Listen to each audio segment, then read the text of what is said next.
At my daughter's wedding party, she said to her husband, "I wish you'd be a father who truly cares and works hard for his family, not like the broke one I grew up with."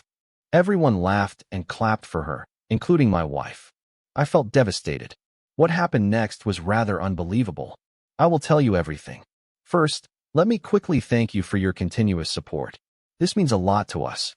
If you enjoy the stories we share, kindly subscribe to this channel. It will be great if you can leave a comment on which city you are watching from. We might just give you a shout out in our next story. Today's special shout out goes to Juliet Sanders from New York. We are glad you enjoy our stories.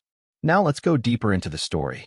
I used to think that love meant sacrifice, that if I worked hard enough, stayed out of trouble, and always came home with a steady paycheck, then somehow that would translate into being a good father. I wasn't the kind of man who gave big speeches or wrote birthday cards with flowery words. I gave what I knew: stability. While my friends bought boats and spent weekends at the lake, I was clocking overtime, stashing away every extra dollar for braces, tuition, or whatever came next. I never saw myself as heroic, just consistent, present, the kind of man who didn't flinch when the bills came in or the water heater gave out. My name wasn't on plaques or awards, but it was on the mortgage, the light bill, and the emergency contact forms at school. That was enough for me, or at least I thought it was. My daughter, Mia, was everything to me from the moment I first held her. She had this mop of dark curls and these curious eyes that never stopped scanning the room. Even as a baby, she looked like she was already disappointed in the world. That amused me. As she grew, I watched her turn into this whip-smart, opinionated girl who could out-talk me by age 10 and out-argue me by 12. She was never cruel, but she had a sharp tongue, a kind of sophistication that made people listen when she spoke. I used to beam when relatives told me how articulate she was, how poised. I didn't always understand her world.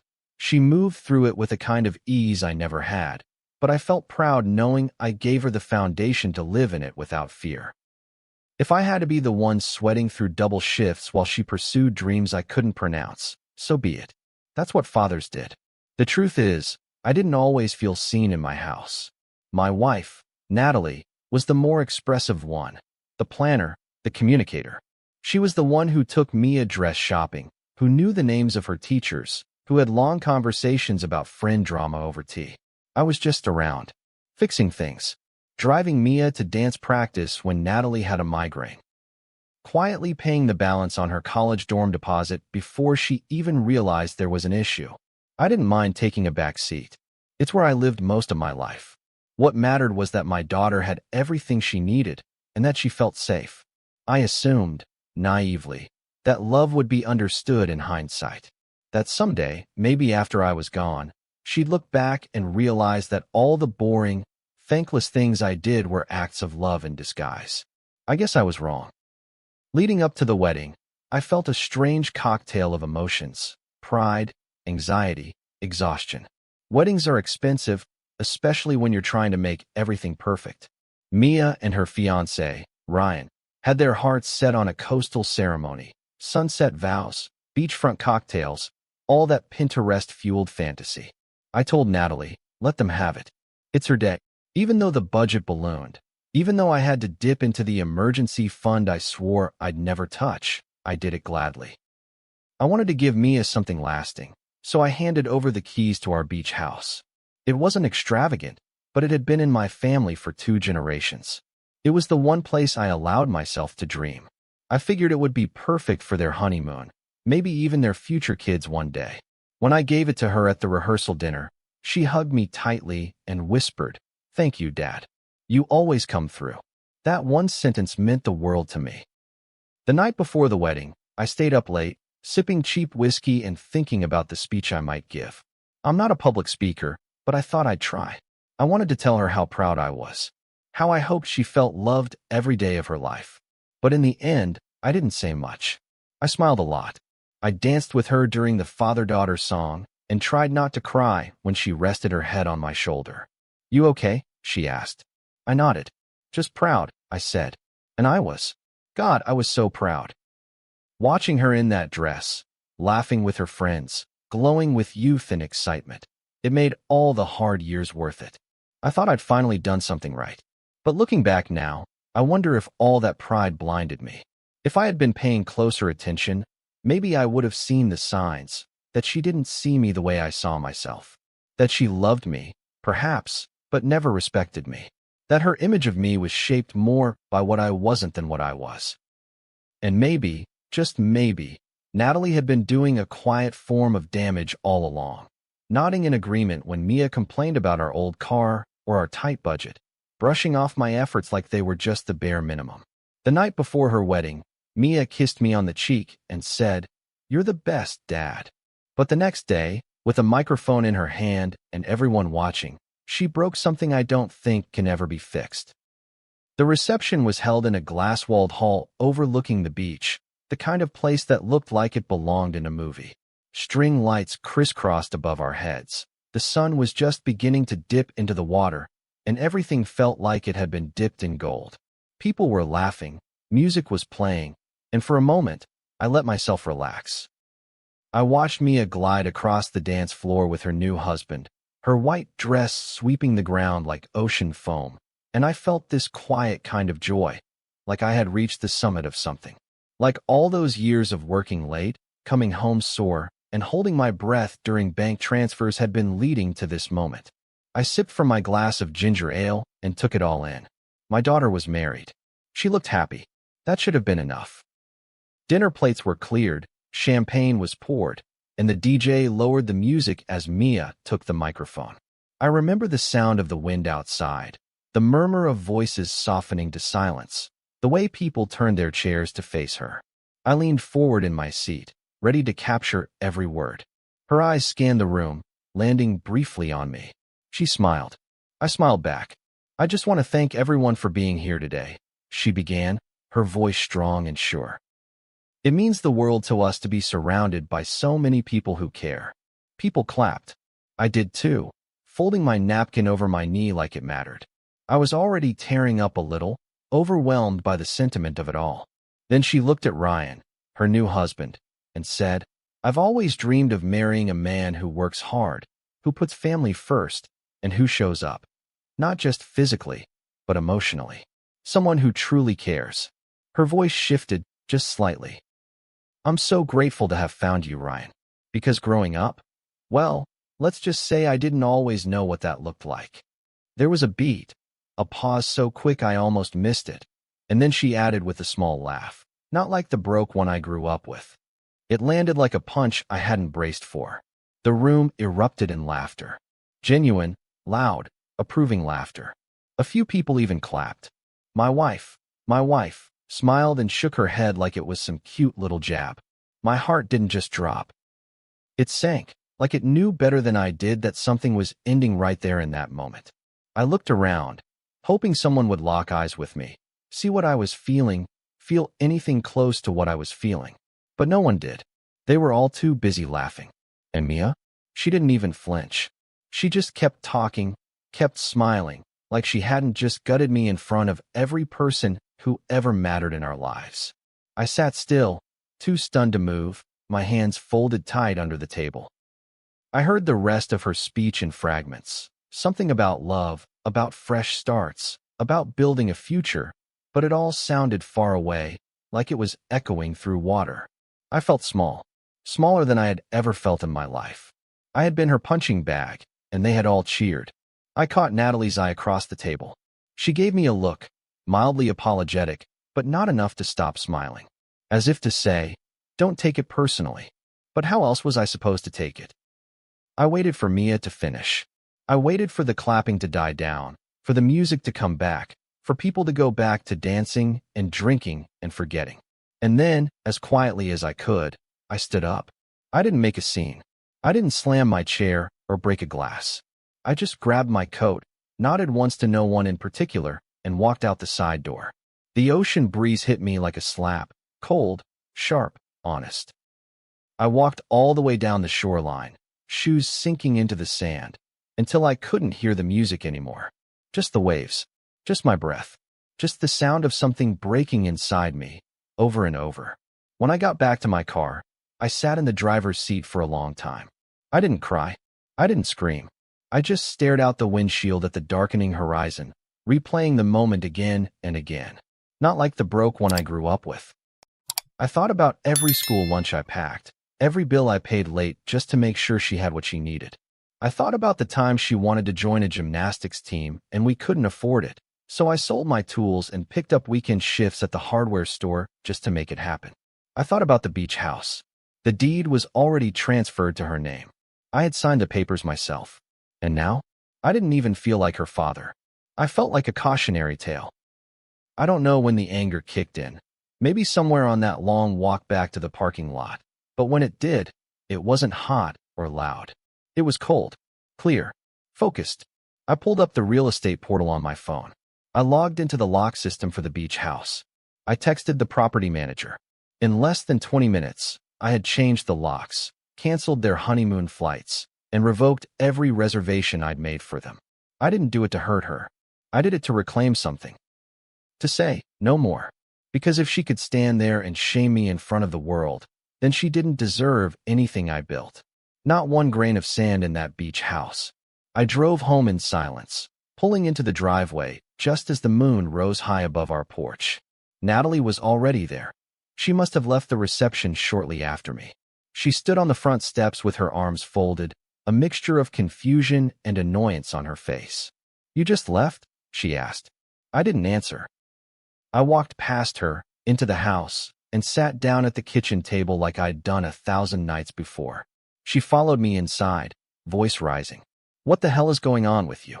I looked her dead in the eye and said, "I took the beach house back, and I canceled the honeymoon." "You what?" "She made her choice," I said. "She chose to mock me in front of everyone. That was her gift to me on her wedding day. I'm just returning the favor." Natalie stared at me like I had spoken in a foreign language.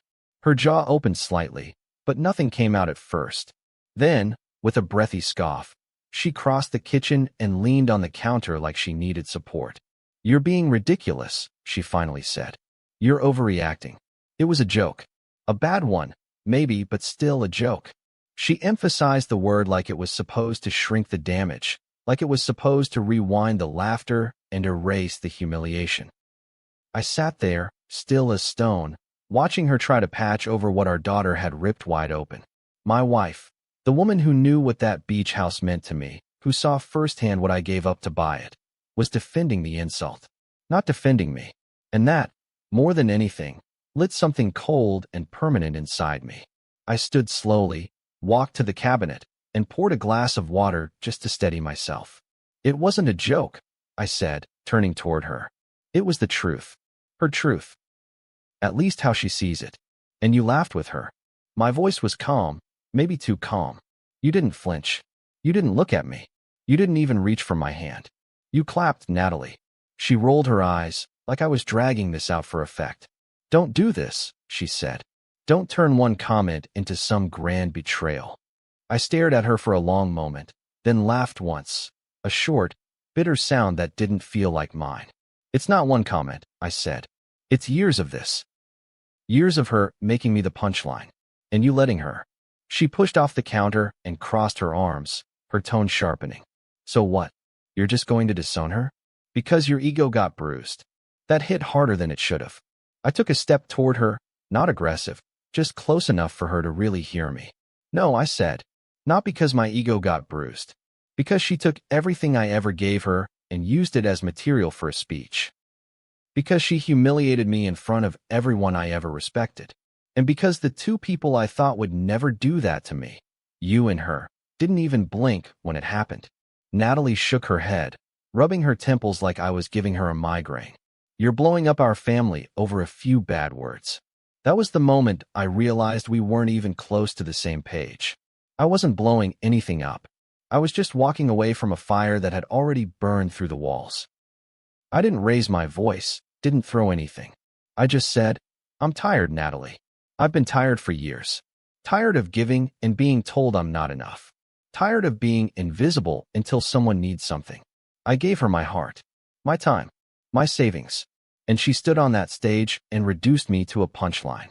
For a few seconds, the house fell quiet. I could hear the hum of the refrigerator, the distant crash of waves from the ocean just a few blocks away. Natalie softened slightly, reaching out to touch my arm. She'll apologize, she said, gently. She already texted. She feels terrible. I pulled my arm away, not harshly, just enough to send a message. She didn't just hurt me, Nat. She exposed what she really thinks of me. That I was never good enough. That love only counts if it comes with a six-figure job and a country club membership. I paused, my voice faltering for the first time. I broke my back so she'd never feel ashamed of where she came from. And she still was. Natalie didn't have a comeback for that. She stood there, arms loose by her sides, like someone who'd just realized the house had been crumbling all along. I turned away and walked to the hallway, grabbing the manila folder that still had a copy of the beach house deed. I slapped it onto the counter and slid it toward her. I transferred it back, I said. It's mine again. She can find her caring husband and start fresh. But she won't be doing it on my legacy. I waited for her to say something. Anything that might make me second guess. But all she did was blink at the folder, like it might bite her if she touched it. The next morning, I turned off my phone. Mia had called 5 times overnight, left 3 voice messages that started off angry, then turned tearful, then quiet and broken. I didn't listen to the last one. I didn't trust myself to. Instead, I opened the front door, sat on the porch with my coffee, and watched the sun rise alone. For the first time in a long time, the silence didn't feel lonely. It felt like a clean slate. Later that day, I drove out to the beach house myself. The locks had already been changed, but I still checked every door and window, making sure it was mine again. I walked inside, breathing in the familiar scent of old pine floors and ocean air. It had always been my escape, my one selfish thing. And now it was whole again, untouched by their entitlement. I stood in the living room and looked out over the ocean, remembering the first time I brought Mia here as a toddler. She'd played in the sand for hours, laughing like the world couldn't hurt her. I had believed, back then, that if I gave her enough love, she'd never turn cold. That if I stayed solid and present, she'd never resent me. That belief was gone now. The first time Mia came to the house after the wedding, she didn't knock. I heard the sound of her car pulling into the gravel driveway before I even looked up from my coffee. I was sitting on the front porch of the beach house, watching the tide creep in, trying to make peace with the silence that had followed the fallout. I knew she'd show up eventually. I figured it would be her, not Natalie. My wife had grown quiet at home. Still moving through the routines, still cooking dinner, still laying beside me at night. But there was a wall between us now, invisible but solid. Neither of us dared touch it. Mia climbed the steps slowly, hesitating at the top like she wasn't sure if she was welcome. She looked smaller than I remembered, though I suppose that was more about how I saw her now. She was dressed in one of those oversized sweatshirts that used to hang on the back of her bedroom chair in high school. No makeup. Puffy eyes. A woman undone by something she didn't expect to last this long. I didn't say anything as she approached. I just kept sipping my coffee, letting the weight of the moment sit between us like a third party. "Dad," she said, her voice cracking. "Can we talk?" I gave her a long look. I could have said no. Could have told her to take it up with her caring husband or send me a letter instead. But part of me wanted to hear what she had to say. So I nodded once and gestured to the chair beside me. She sat down, folded her hands in her lap, and stared out at the ocean like it might give her the words she couldn't find. "I messed up," she said after a moment. "What I said, it came out wrong. I was nervous, and I didn't think, and no." I cut in, calm but firm. "You said exactly what you meant. The words were yours. Nobody made you say them. You weren't drunk. You weren't off script. That was your truth. Don't insult both of us by pretending it wasn't." She flinched. I saw it. Her fingers curled into fists on her knees. "I didn't mean to hurt you," she whispered. I turned my head toward her. "But you did. And not just with the words. With the laughter. With the way you looked so proud of yourself afterward. Like you'd finally put your old man in his place." I shook my head slowly, voice low. "You didn't hurt me because you cracked a joke. You hurt me because you showed the world how little you actually value what I gave up for you." Her eyes welled up, but I didn't flinch. I had spent too many years being the soft place to land. This time, I needed to be the wall she couldn't climb.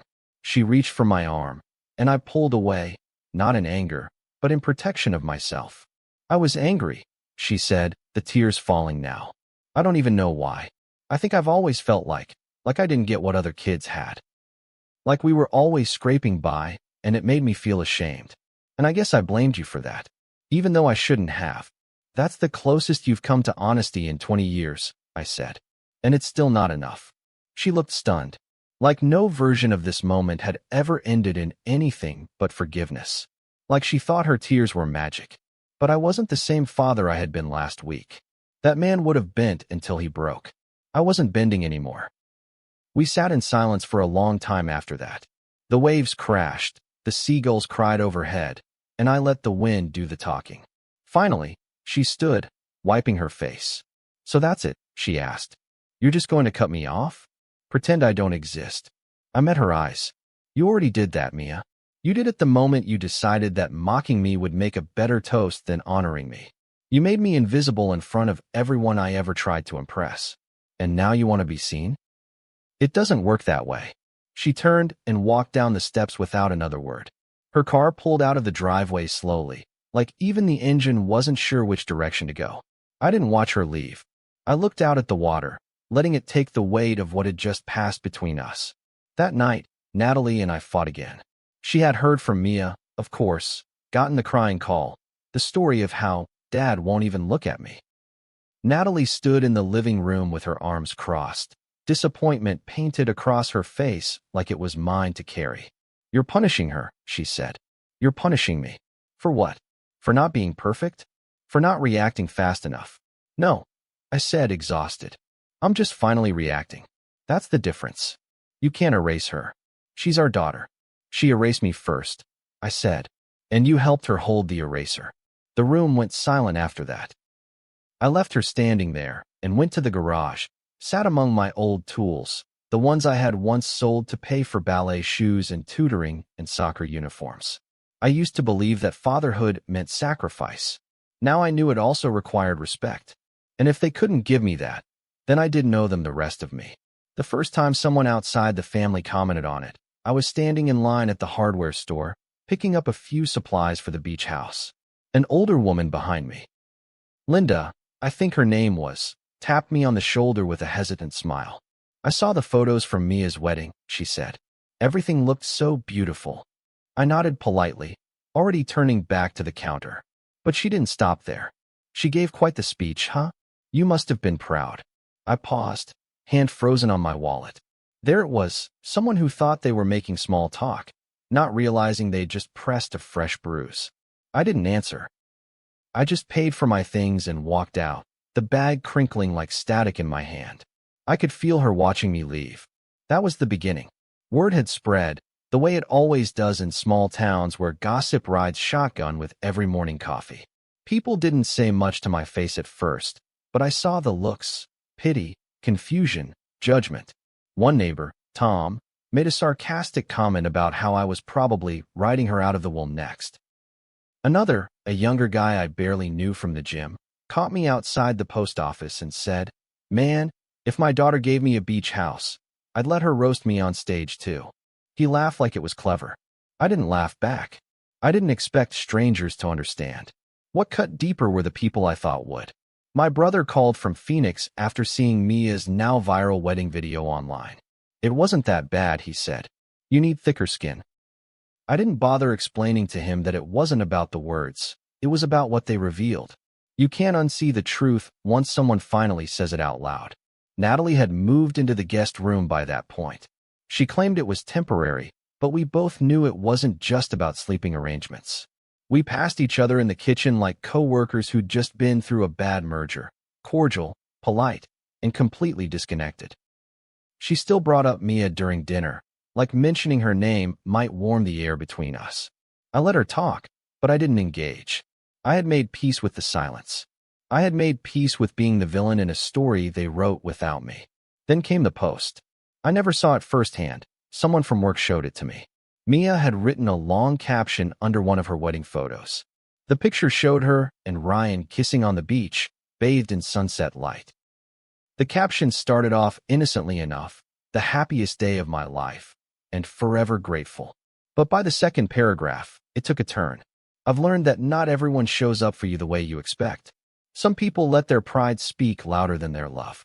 I tried to make peace, but some fathers choose silence over reconciliation. I hope one day he remembers who he raised me to be. She didn't name me. She didn't have to. The comment section lit up with sympathy. You're so strong. He'll regret it one day. I'm sorry he hurt you. Only a handful of people questioned her. One woman, someone I didn't even know, wrote, "But didn't you make a joke at his expense in front of everyone?" Her comment was quickly buried under a sea of replies calling her toxic, negative, jealous. That was when I understood. In her version of the story, I had abandoned her for being honest. In mine, I had simply stopped funding the narrative that painted me disposable. For a moment, I felt the urge to respond, to post my side, to type out every missed birthday I still showed up for, every late bill I paid on her behalf, every time I sat in the stands watching her dance, cheer, speak, shine, while I faded into the background like stage crew. But I didn't. I wasn't going to fight her for the spotlight. Let her have the sympathy. Let her have the stage. I did something else instead. I called my niece, Kelsey. She's 24, just graduated from nursing school, always sending handwritten thank you cards even when she borrows $20.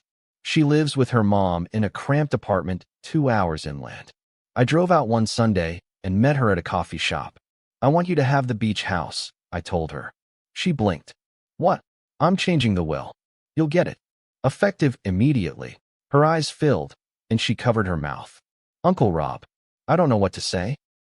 Just promise me you'll fill it with people who appreciate it, I said. And she did. When I got back home that evening, Natalie was waiting at the door. She looked tired, really tired, like this had aged her in ways she didn't expect. Mia's not perfect, she said quietly. But neither are you. I know that, I said. But I never asked for perfect. I asked for basic respect. She didn't argue. She didn't defend.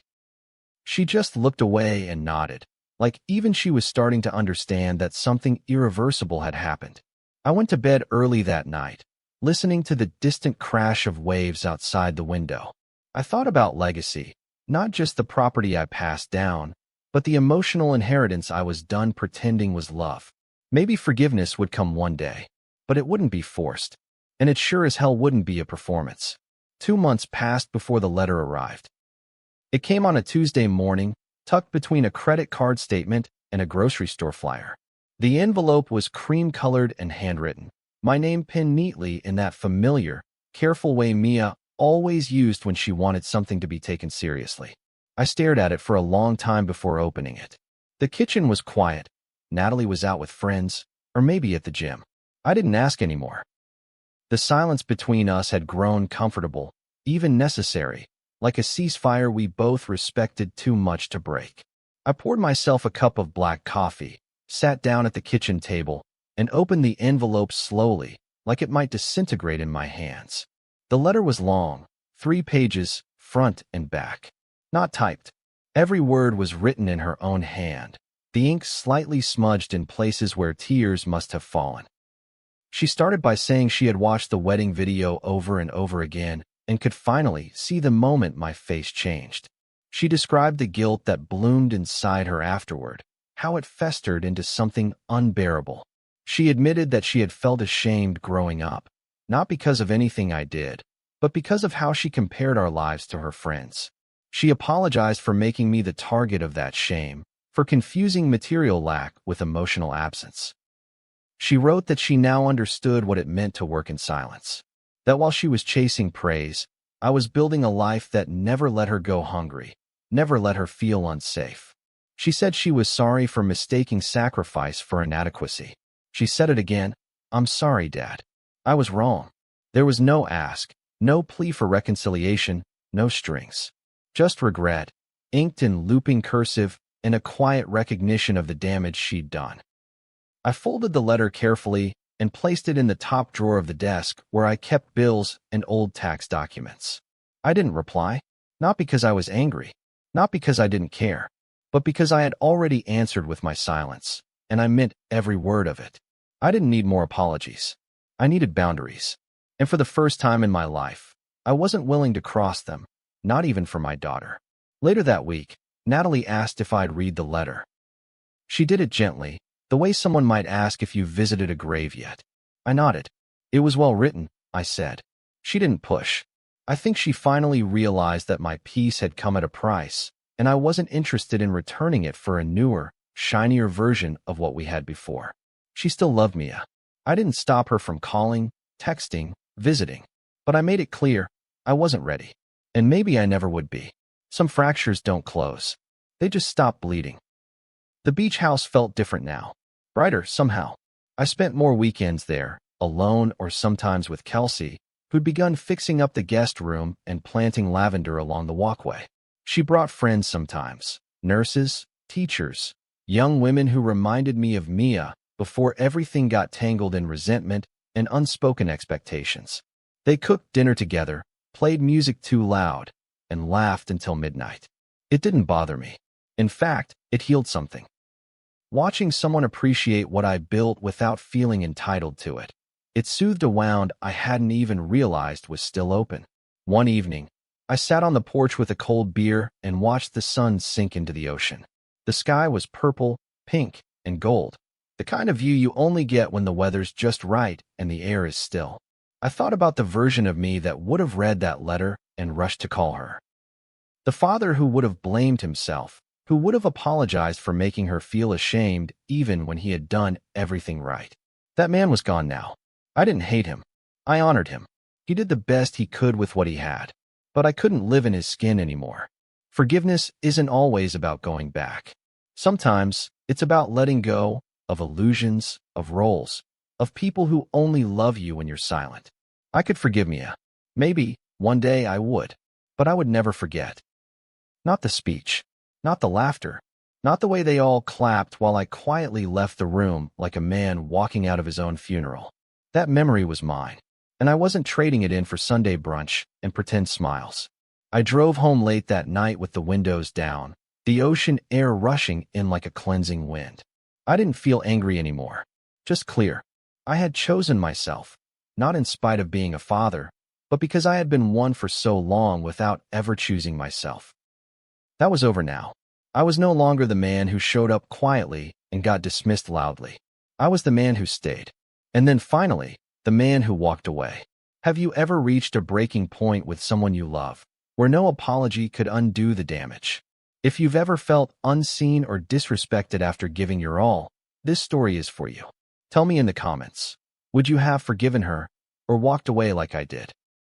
Let's talk about the cost of peace and why sometimes it's the only thing worth keeping. If this story hit home, don't forget to like, subscribe, and turn on notifications for more powerful real-life drama that cuts deep. See you soon in the next story.